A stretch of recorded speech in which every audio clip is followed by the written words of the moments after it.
7 of the Extreme Sailing Series, and the tour arrives in Nice, a picture postcard venue.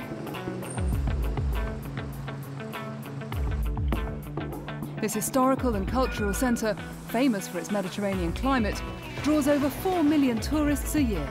But it's the first time this tour has been in town.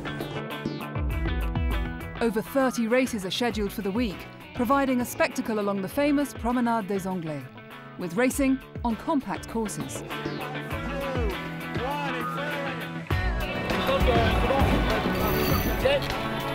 There's no backing down. Go fast, guys, come on! No, no! On day 2, concern about the wind fading away meant pre-breakfast racing. Well, we're down here quite early today to try and catch some of the early morning drainage breeze, which is the air coming down off the mountains over the night and in the morning. And typically that lasts until maybe 9, 10 o'clock in the morning and then peters out.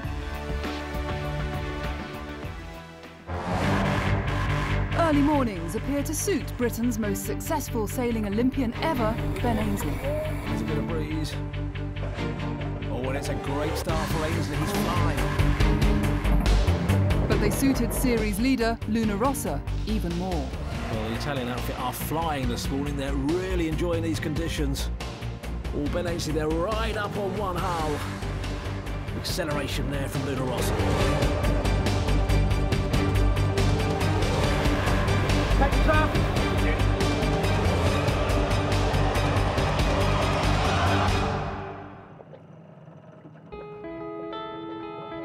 Oman Sail has dominated this tour for the last 2 years, but not this season. There was an immense amount of pressure starting the beginning of the season. When you win and take the cup home on the previous season, then you start the next one with expectations. You know, those expectations weren't coming to fruition in the first few events. We felt pressure from our sponsors, and at the end of the day, they want to do well. Mid-season, we had to make a couple of changes. Lee slotted onto the wave and did what he does best in terms of putting the boat in the right direction and sailing it fast. In Cowes and Trapani, they were at the top of the leaderboard. You know, a lot of hard work had gone into it, and it was fantastic. But the Oman teams will have to move fast, because others are on form. Red Bull continue to enjoy Nice. Luna Rossa are chasing, but the team they are chasing is Red Bull Extreme. The Austrian double Olympic gold medalists are starting to dominate here. Oh, that's Ben Ainslie. What a move that was for the Omani team. He's on form, enjoying the weather. Red Bull again are coming through.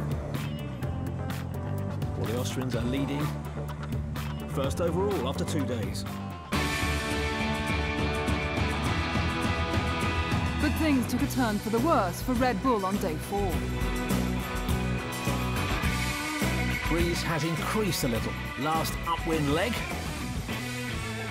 Red Bull Extreme now. Oh, man overboard, it's Heinz Peter Steinacker.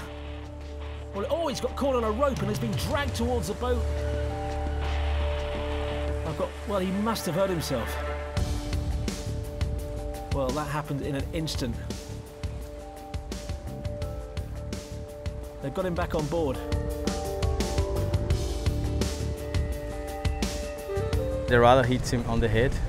In the end, it looked not very good. And he came back on the boat, blood was everywhere, and luckily nothing more happened. It's really extreme, these boats, and a little mistake on the boat and big things happen. It took 16 stitches to seal the wound, but Steinacker was okay. Group Edmund de Rothschild lead, Artemis Racing and Alinghi chasing hard. 1 day to go. If this goes well, we'll get the overall leadership. We just plan to do our own races, to sail as best as we can. The final test for the leading 2 boats. Artemis and Group Edmund de Rothschild, separated by a mere 3 points. The showdown begins. This is the double points decider. Well, Red Bull blocked the path of Group Edmund de Rothschild.